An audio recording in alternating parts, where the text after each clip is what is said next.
A massive search and rescue operation is continuing after an asylum seeker boat overturned north of Christmas Island. Authorities have already pulled 3 bodies from the water, but more casualties are expected. The first of the 110 survivors have been taken to Christmas Island. Many of them are injured.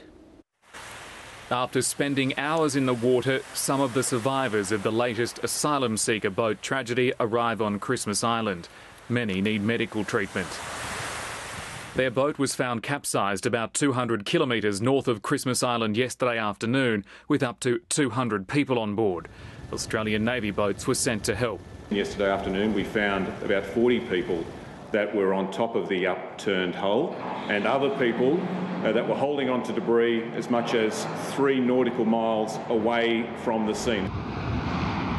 An RAAF plane dropped life rafts before merchant ships arrived in the area. The information we have is that all of the people on the boat were males, and except for one 13-year-old boy that has been rescued. So far, 110 people have been rescued, and HMAS Wollongong has taken them to Christmas Island. We're in that critical window where there's a chance where more lives could be saved, and that obviously is where my focus is right now.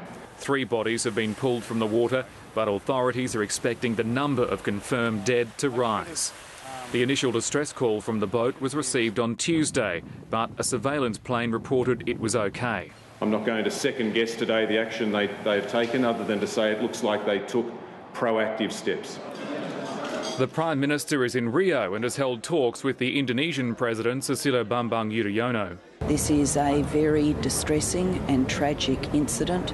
We don't know the full details yet, but clearly we have lost a number of lives. The incident adds to the growing human toll of people smuggling.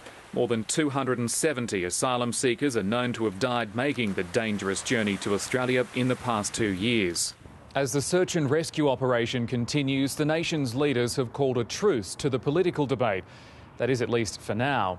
But Tony Abbott has fired one shot, pointing out that previous coalition policies managed to stop the boats. The flow has started again, and yes, it does have to be dealt with, but today is certainly not a day for political point scoring and argy-bargy. I don't at this stage want to talk about policy or other questions. Our focus now is on the search and rescue effort. But expect that focus will sharpen onto the bitter political battle over border protection next week. Karen Binney, ABC News, Canberra.